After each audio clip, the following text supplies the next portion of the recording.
Okay, देखो भाई, देखो हम लोग जो पोर्शन शुरू कर रहे हैं वो एक ऐसा पोर्शन है जिससे आपसे क्वेश्चन पूछा ही पूछा जाता है पेपर में। ठीक है, वो पोर्शन क्या है? वो पोर्शन है nucleic acid.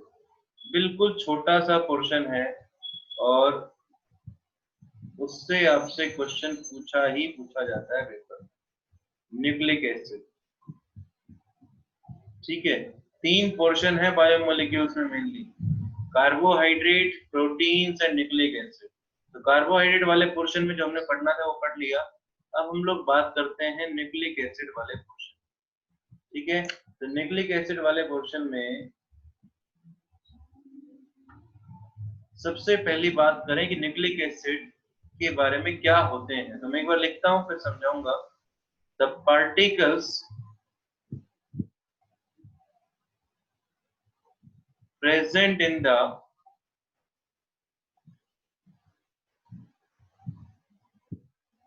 nucleus of cell which are responsible for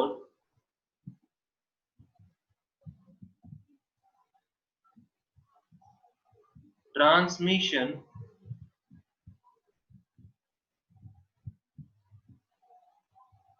of inherent characters are called chromosomes.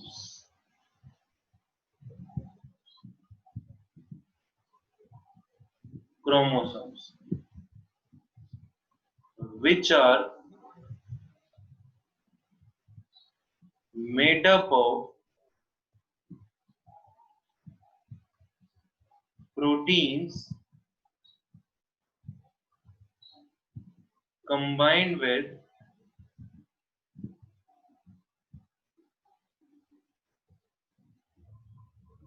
biomolecules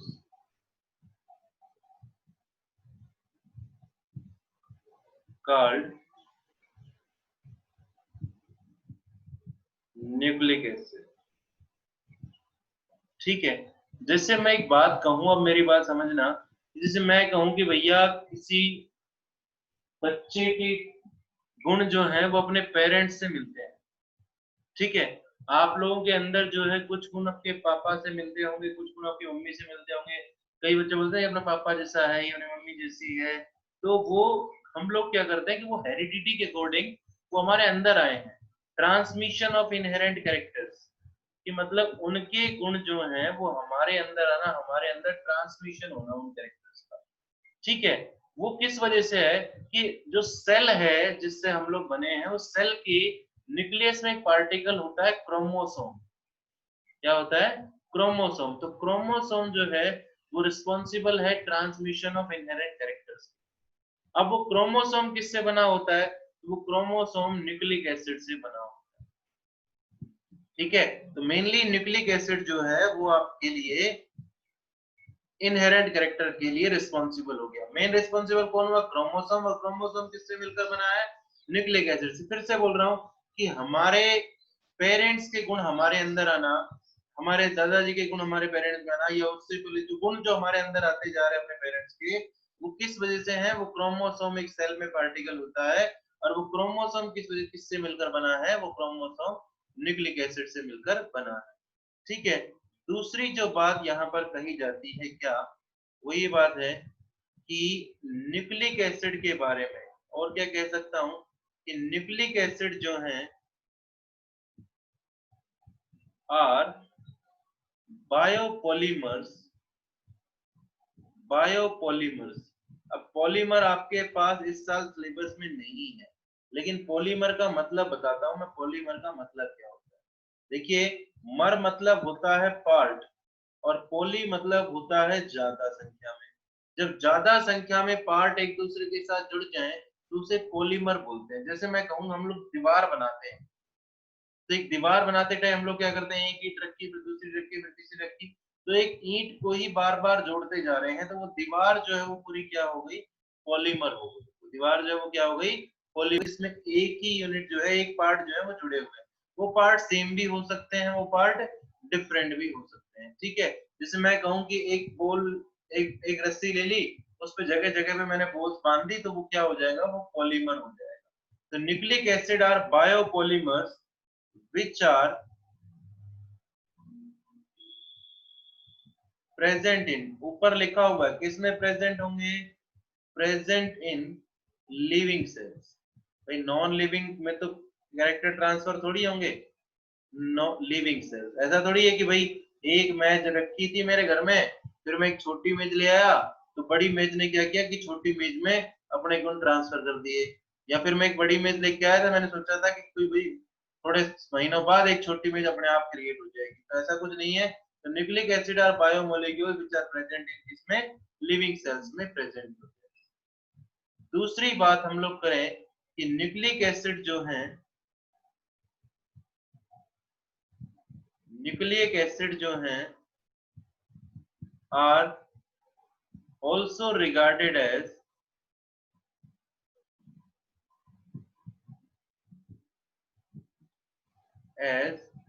polynucleotides।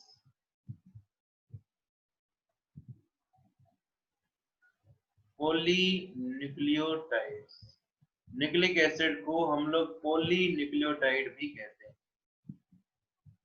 ठीक है, मैंने कहा था अभी बताया पॉलीमर मतलब क्या होता है, पॉलीमर मतलब इसमें यूनिट बार बार रिपीट होती रहे। तो पॉलीन्यूक्लियोटाइड, पॉली मतलब ज्यादा हो गया, न्यूक्लियोटाइड मतलब इसका पॉलीमर है। ठीक है, अगर पॉलीमर पढ़ लेते तो पता होता है यहाँ पर। एंड द रिपीटिंग यूनिट, तो अभी सिर्फ ये याद रखिए कि न्यूक्लिक एसिड जो है उन्हें हम लोग पॉलीन्यूक्लियोटाइड भी कहते हैं। And the repeating unit of nucleic acid are called nucleotide. ये जो रिपीटिंग यूनिट है वो क्या हो गई, न्यूक्लियोटाइड हो गई। ठीक है, क्या कह रहा है कि न्यूक्लिक एसिड को हम लोग पॉलीन्यूक्लियोटाइड भी कहते हैं, तो रिपीटिंग यूनिट इसमें क्या हो गई, न्यूक्लियोटाइड हो गई। रिकॉर्डिंग चल,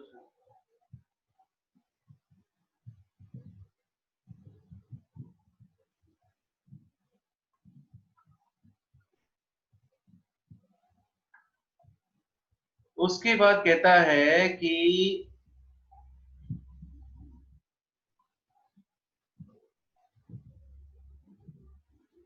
न्यूक्लिक एसिड जो है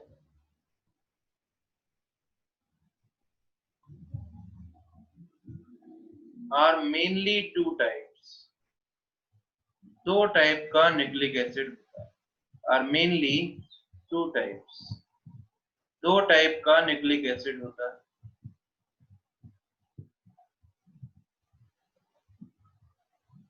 ठीक है, एक होता है डीएनए, बहुत बार सुना होगा डीएनए। ठीक है, एक होता है आरएनए, ये सबने सुन रखा होगा डीएनए आरएनए। ठीक है, डीएनए टेस्ट करा लो जी उसका। डीएनए टेस्ट क्यों कराते हैं भैया, कि भाई पता चल जाएगा ये उसी का बेटा है, बेटी है या नहीं है। तो डीएनए, डीएनए की फुल फॉर्म होती है डीऑक्सी। कई बार बोलते हैं ना कि भैया कोई संपत्ति का दावा कर दे, फिल्मों में देखते होगे, तो बोलते हैं कि सर इसका डीएनए टेस्ट करा लो, पता चल जाएगा कि आपका बेटा है या नहीं है, बेटी है या नहीं है। तो डीएनए वो है डीऑक्सी। डीएनए की फुल फॉर्म होती है deoxy ribose, ribo, N for nucleic acid. यहाँ डी मतलब नहीं है, क्या नहीं है, ऑक्सी मतलब ऑक्सीजन नहीं है। आरएनए मतलब राइबो न्यूक्लिक एसिड। ठीक है, आरएनए मतलब राइबो न्यूक्लिक एसिड, और डीएनए मतलब डीऑक्सी राइबो न्यूक्लिक एसिड। ठीक है, अब कहता है जो आपने कहा अभी ऊपर, आपने अभी ऊपर क्या बताया कि न्यूक्लिक एसिड जो है वो पॉलीन्यूक्लियोटाइड भी कहलाते हैं। मतलब और उनकी रिपीटिंग यूनिट जो है वो न्यूक्लियोटाइड है। मेरी बात आप ढंग से सुनना। मतलब न्यूक्लियोटाइड को अगर आप बार बार रिपीट करते रहोगे तो आपको पॉलीन्यूक्लियोटाइड मिल जाएंगे। जैसे मैं कहूँ ये एक न्यूक्लियोटाइड है, एक दूसरा न्यूक्लियोटाइड, एक तीसरा न्यूक्लियोटाइड, इस तरह जब न्यूक्लियोटाइड एक दूसरे से जुड़ जाएंगे तो उससे पॉलीन्यूक्लियोटाइड कहेंगे। अब कहता है हमें ये पता होना चाहिए कि न्यूक्लियोटाइड में क्या क्या होता है। A nucleotide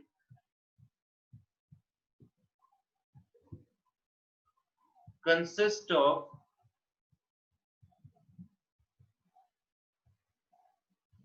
three parts.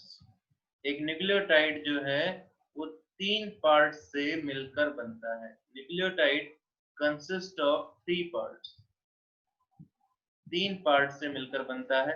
पहला क्या होता है, a nitrogen containing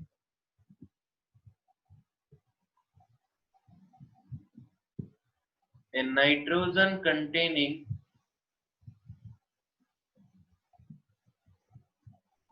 heterocyclic base।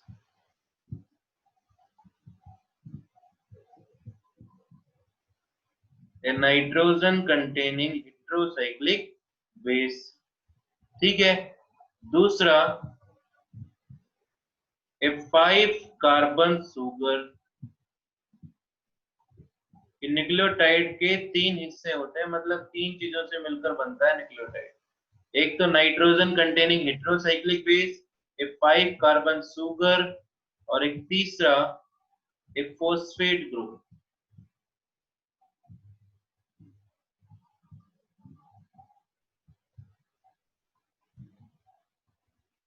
Phosphate group या फिर हम लोग इसे फॉस्फोरिक एसिड से समझ सकते हैं।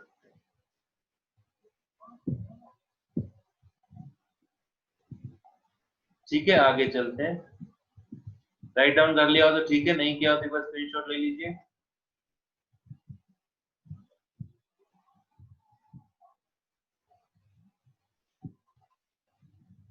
उसके बाद कहता है वन बाय वन पढ़ते हैं हम इनको। सबसे पहला पढ़ रहे हैं a nitrogen containing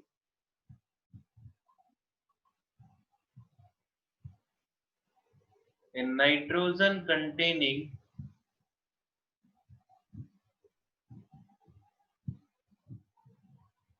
heterocyclic base। देखिए इनका डिटेल स्ट्रक्चर वगैरह जो आएगा ना वो आता है बायो वालों के हिस्से में। हम लोग नॉन मेडिकल के हैं तो हमें सिर्फ ऊपर ऊपर से पढ़ना होता है। नाइट्रोजन कंटेनिंग हेटेरोसाइक्लिक बेस और न्यूक्लिक एसिड, फिर से बोल रहा हूँ, न्यूक्लिक एसिड एक ऐसा पार्ट है, न्यूक्लिक एसिड और प्रोटीन, जहां से क्वेश्चन आता ही आता है पेपर। तो नाइट्रोजन कंटेनिंग हेटेरोसाइक्लिक बेस, ठीक है। अब नाइट्रोजन कंटेनिंग हेटेरोसाइक्लिक बेस के लिए क्या बोलता है कि there are two different nitrogen containing heterocyclic, there are two different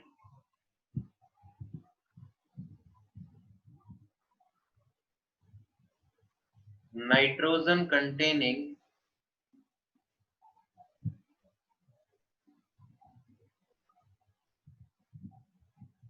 heterocyclic base। दो different nitrogen containing heterocyclic base हैं। कौन कौन से हैं? एक है प्यूरीन्स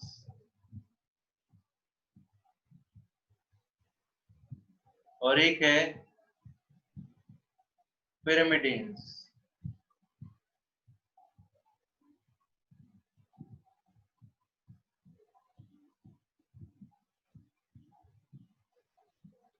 ठीक है, एक होता है प्यूरीन्स और एक होता है पिरिमिडिन्स। कुछ लोग पायरामिडिन्स बोलते हैं, या पायरामिडिन्स बोल लीजिए या पिरिमिडिन्स बोल लीजिए, ठीक है।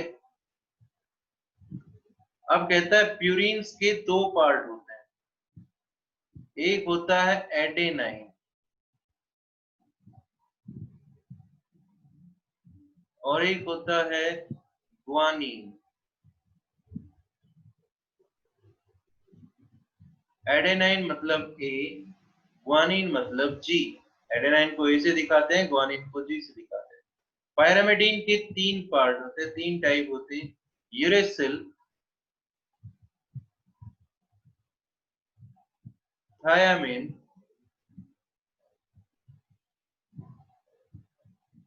और साइटोसिन।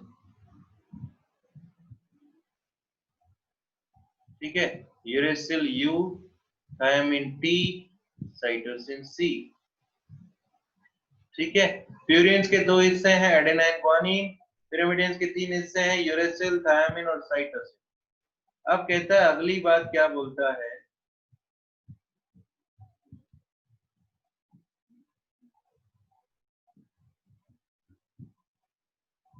कि ये एडेनाइन और ग्वानिन जो है, देखो ये प्रेजेंट किस में होंगे?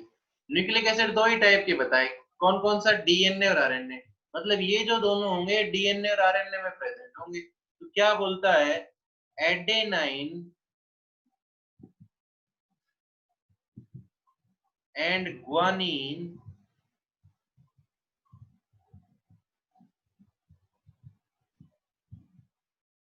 एंड साइटोसिन, ये जो 3 है, कौन कौन से?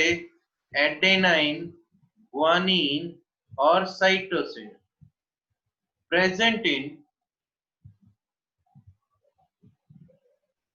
इन बोथ डीएनए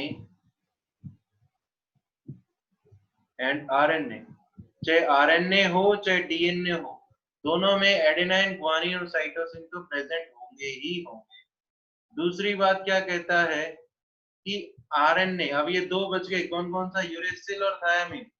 तो आरएनए में क्या होता है? RNA contains uracil and thiamine present in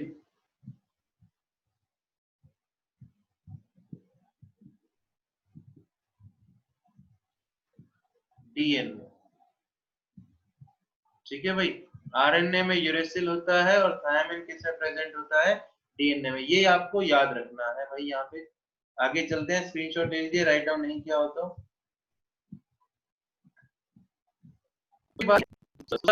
वो क्या पार्ट है? सुगर्स। ठीक है, हमने बोला पहला पार्ट था नाइट्रोजन कंटेनिंग हेटेरोसाइक्लिक बेस, दूसरा पार्ट था पेंटोज सुगर या 5 कार्बन सुगर।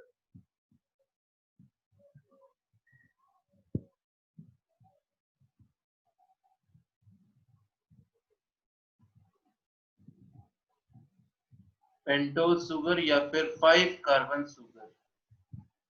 तो 2 टाइप के सुगर प्रेजेंट होते हैं, 2 types of sugars are present. 2 type के सुगर्स जो हैं वो प्रेजेंट होते हैं। ठीक है, कौन कौन से सुगर हैं बनाओ? पेंटोज सुगर 5 कार्बन का,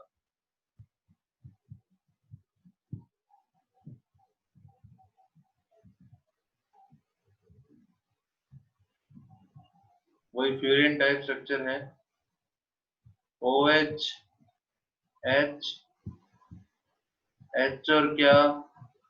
OH, H और क्या? OH और H, CH2OH। ठीक है, that is beta D ribose. Beta क्यों बोला? क्योंकि फर्स्ट कार्बन का जो OH है वो लेफ्ट हैंड साइड में है। अगर आप लोग देखें तो कि ये OH लेफ्ट हैंड साइड में होगा, क्योंकि लेफ्ट अप राइट डाउन, इसलिए बीटा बोला। डी क्योंकि लास्ट का जो OH है वो राइट हैंड साइड में होगा। बीटा डी राइबोस, राइबोस है मतलब ये प्रेजेंट इन आरएनए। ठीक है, अब दूसरा जो है, दूसरा सिमिलर सा इसी को देख के बना सकते हैं। मतलब एक स्ट्रक्चर याद रखना है, चाहे वो आरएनए का हो चाहे वो डीएनए का हो। ठीक है, डीएनए का नाम लिखता हूं, देखो, beta D two deoxy ribose. ठीक है, बीटा मतलब वही जैसे OH और H। ठीक है, डी मतलब लास्ट का OH राइट हैंड साइड में होगा, तो ये क्या बन गया, CH2OH और H। ठीक है, और यहाँ पर भी H और क्या, OH। देखो, ये पहला कार्बन, ये दूसरा कार्बन, ये तीसरा कार्बन, ये चौथा कार्बन, ये पांचवा कार्बन। अब क्या कहता है, 2 डीऑक्सी। 2 डीऑक्सी मतलब दूसरे कार्बन पर OH नहीं होगा, ऑक्सीजन नहीं होगी। ये जो ऑक्सीजन है, ये जो यहाँ पर ऑक्सीजन दिखाई है, ये यहाँ पर दूसरे नंबर पर नहीं होगी, तो सिर्फ क्या होगा, H और क्या, H। ठीक है, ये प्रेजेंट है, present in DNA, present in DNA. DNA मतलब इसमें ऑक्सीजन नहीं है, डीऑक्सी। तो beta D two deoxy ribose, इसका मतलब जो है वो क्या है, ये डीएनए में प्रेजेंट है। डीऑक्सी का मतलब जिसमें ऑक्सीजन हटा दी गई, वो 2 नंबर। तीसरा जो पार्ट है,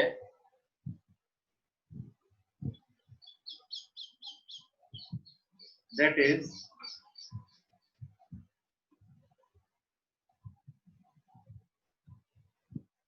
ए phosphate group. A phosphate group.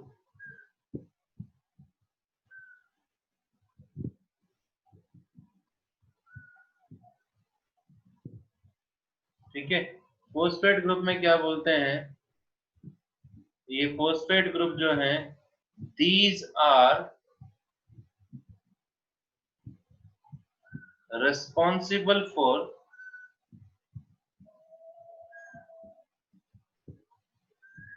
the linkage of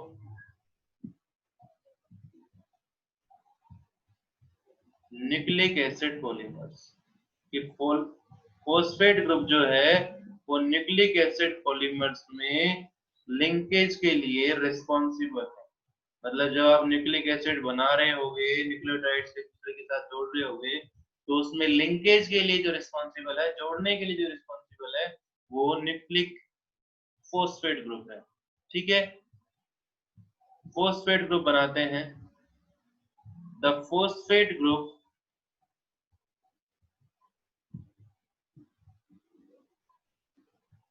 in nucleic acid, मैंने आपको पहले कहा था, फोस्फेट ग्रुप बोल लीजिए या फोस्फोरिक एसिड बोल लीजिए। Phosphoric acid H3PO4,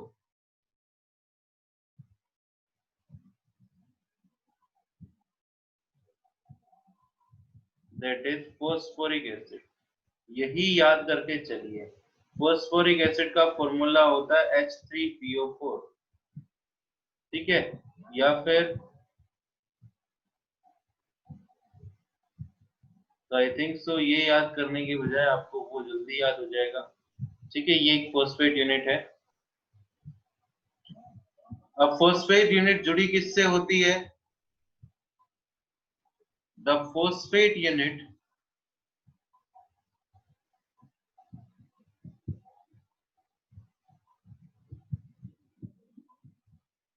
is bonded to hydroxyl group of sugar।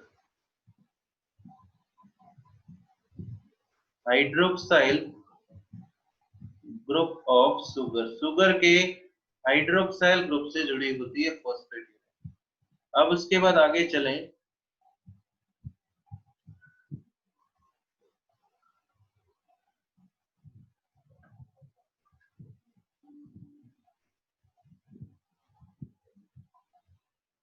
देखिए आज आगे चलते हैं। एक चीज हम लोग बोल रहे हैं, दैट इज क्या, nucleoside.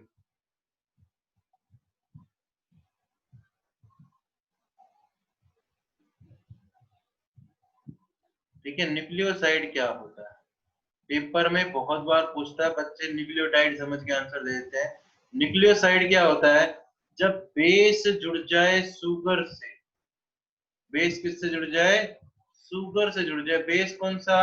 Nitrogen containing heterocyclic base. अगर nitrogen containing heterocyclic base sugar से जुड़ जाए तो उसे हम लोग न्यूक्लियोसाइड कहते हैं। ठीक है, जितने भी आप लोगों ने नाइट्रोजीनियस बेस लिखे थे, तो one of the nitrogenous base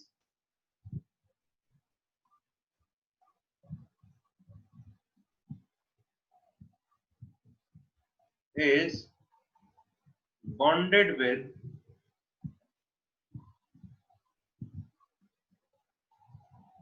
a sugar molecule। किससे जुड़े होते हैं? सुगर मॉलिक्यूल से जुड़े होते हैं। ठीक है, bonded with A sugar molecule. Okay, अब देखो यहाँ पर अगर मैं अब डिफरेंस लिखना चाहूं एक बार आरएनए और डीएनए में,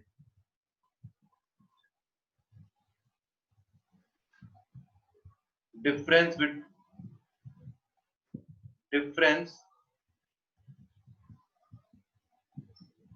इन nucleoside of RNA and DNA. अगर आरएनए एंड डीएनए के न्यूक्लियोसाइड में अगर मैं डिफरेंस लिखना चाहूं तो क्या डिफरेंस होगा? देखो, सबसे पहले तो हम लोग बात करें शुगर की। शुगर एक एक करके बात कर लेते हैं। शुगर की बात करें तो आरएनए में राइबोज शुगर होता है। देखो, न्यूक्लियोसाइड के दो पार्ट थे, कौन कौन सा? बेस और शुगर। बेस और शुगर से मिलकर बनता है ना एक न्यूक्लियोसाइड। तो अब एक आरएनए का, एक डीएनए का। तो डीएनए आरएनए में डिफरेंस बताना है on the basis of nucleoside. ठीक है, क्या होगा? RNA contains ribose sugar. RNA में कौन सा शुगर होता है? राइबोज शुगर होता है। while डीएनए कंटेन्स, जबकि DNA contains deoxyribose sugar.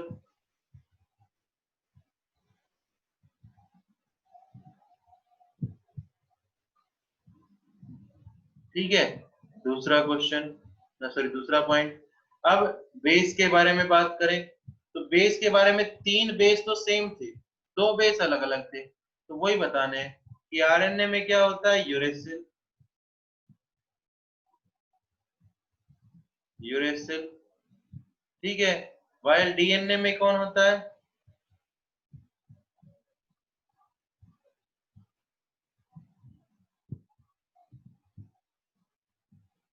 Contains thiamine. RNA में कौन होता है? यूरेसिल होता है। डीएनए में कौन होता है? थायमिन। अब देखो, एक न्यूक्लियोसाइड में बना के दिखा देता हूं। बेस, फिर बोलता हूं, बेस जुड़ता है शुगर से। बेस जुड़ता है शुगर से। ठीक है, ओके। तो ये शुगर बना लेते हैं। मान लीजिए आरएनए की शुगर बना रहे हैं, तो आरएनए की शुगर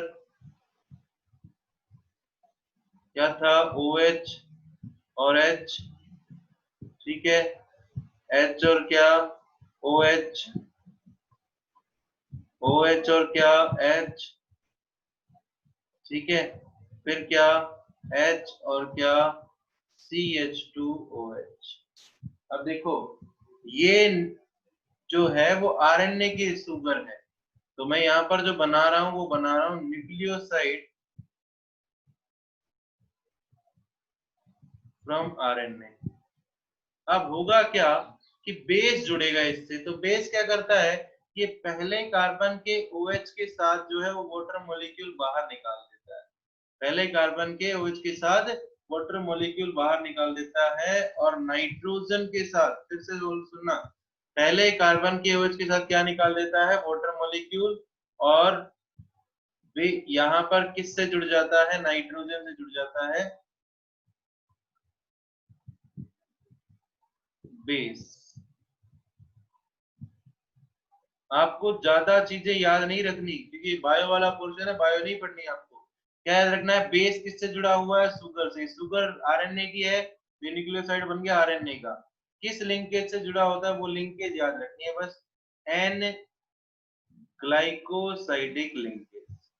पेपर में अगर क्वेश्चन पूछेगा तो यही पूछेगा कि बेस और शुगर जो है वो कौन सी लिंकेज से जुड़े होते हैं। तो कौन सी लिंकेज से जुड़े होते हैं, एन ग्लाइकोसाइडिक लिंकेज। एन मतलब कि नाइट्रोजन के थ्रू ये दोनों चीजें एक दूसरे के साथ जुड़ी हुई। चलिए दूसरा बनाते हैं डीएनए के लिए। अब डीएनए वाले के लिए डिफरेंस सिर्फ क्या आएगा, डिफरेंस सिर्फ ये आएगा कि 2 नंबर पे जो ऑक्सीजन थी वो नहीं आएगी।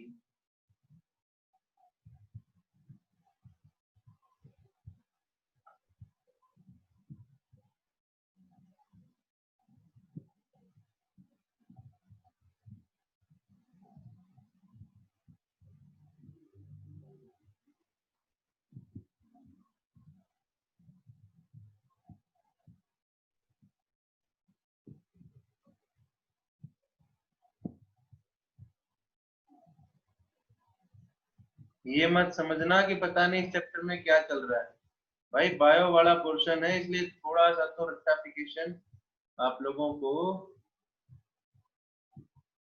करना ही पड़ेगा। सिंपल सी बात है, बेस जुड़ा हुआ है शुगर से और किस लिंकेज से जुड़ा हुआ है, एन ग्लाइकोसाइडिक लिंकेज से जुड़ा हुआ है, सिंपल।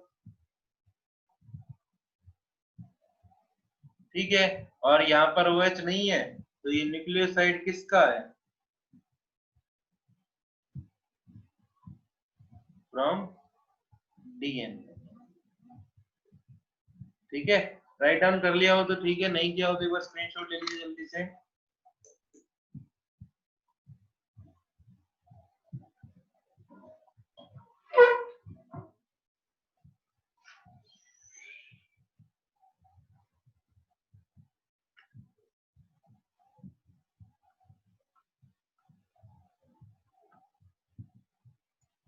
अब मेरी बात ढंग से सुनना भाई, मैं क्या बोल रहा हूँ।